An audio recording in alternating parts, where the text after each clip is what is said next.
Bharat summit 2025 ఫస్టే అదిరింది మళ్ళా. అవు 100 దేశాలకించి 450 మంది ప్రతినిధులు వచ్చిర్రు. కాంగ్రెస్ అగ్రనేతలు రాహుల్ గాంధీ, కేసీ వేణుగోపాల్ అత్తుర్రు. భారత్ సమ్మిట్ 2025 కాన్సెప్ట్ ఏంది? పెట్టుబడులు, న్యాయం, ప్రపంచ శాంతి, అహింస ఇట్లా అన్ని చర్చిస్తారన్నట్టు. తెలంగాణ సంస్కృతి ఉట్టిపడేలా అతిథులకి వెల్కమ్ చెప్పిర్రు. గట్లనే తెలంగాణ అభివృద్ధి, సంక్షేమ పథకాలు తెలిసేటట్టు స్టాల్స్ కూడా ఏర్పాటు చేసిర్రు.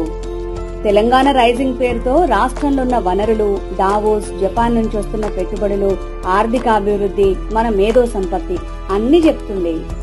గట్లయితే భారత్ సమ్మిట్ సూపర్ సక్సెస్ అన్నట్టు. అవు మల్లా.